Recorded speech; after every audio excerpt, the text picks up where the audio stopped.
misalnya saya ini adalah seorang penjahat nih, saya Hitler lah ya, terus saya ditaruh di neraka, kekal selama-lamanya.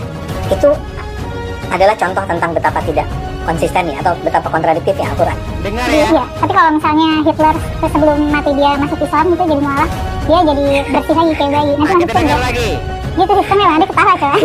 Tapi emang begitu Jadi sistemnya. semua kejahatan dia membunuh, dia membantai segala macam, termaafkan aja, gitu dia masuk Islam. Yang satu bingung, yang satu bego, ketemu bareng, kemudian saling ketawa mentertawakan sesuatu kebenaran yang indah. Makin tambah kelihatan bingungnya dan makin tambah kelihatan begonya. Saya lurusin ya, katanya penghafal Quran. Masa konsep sesimpel itu aja nggak tahu? Jadi gini, ketika orang itu beragama non muslim, dia akan masuk neraka dengan kekafirannya. Innallaha la yaghfiru ayyushraka bihi wa yaghfiru ma duna dzalika liman yasha. Allah tidak akan menerima taubatnya orang yang melakukan syirik, tapi Allah mengampuni dosa di bawah itu. Itu dalilnya kenapa orang kafir masuk neraka. Yang kedua, orang Islam itu dibagi dua. Kalau orang Islam itu berperilaku yang baik, maka dia mendapatkan kebaikan di surga. Kalau dia mendapatkan perilaku yang buruk, maka kemudian dia akan mendapatkan azab di neraka. Dan ini konsep Rahman Rahimnya Allah justru jalan di situ, Bang Ade. Ya, ketika seorang yang jahat tidak dihukum, itu konsep keadilan kepada orang yang baik justru gagal logik. Ngerti nggak sih? Seperti mohon maaf, pemerintah Indonesia ya kemudian memberikan hukuman pengedar narkoba dan kemudian memberikan kebaikan kepada para pemuda yang berprestasi. Itu bukan pemerintah kita zalim dong, itu pemerintahan yang adil. Jadi ketika memberikan hukuman para pemuda yang pakai narkoba, itu maka memberikan sisi keadilan kepada mereka yang berprestasi. Ya, kemudian berikutnya yang kedua, ketika nanti orang Islam ini melakukan sebuah kejahatan begitu, kemudian dia melakukan sebuah kehinaan, maka dia mempertanggungjawabkannya di akhirat ya dengan hukuman api neraka. Kecuali kalau dia bertaubat, taubatan nasuha sebelum ia meninggal dunia. Jika Hitler melakukan sebuah proses mu'alaf tapi dia tidak bertobat dari kemaksiatan, tidak menyadari kesalahannya membunuh orang lain, maka Hitler tetap juga masuk neraka ya. Walaupun dengan keislaman dia nanti suatu masa dia bisa masuk ke dalam surganya Allah Subhanahu wa taala. Di balik tertawamu yang menghina Bang Ade, makin nampak kebodohanmu, dan di balik kebingungan Kak Kumela menjawab pertanyaan Bang Ade, meyakinkan saya bahwa hafalan Quran Mbak Kumela belum terlalu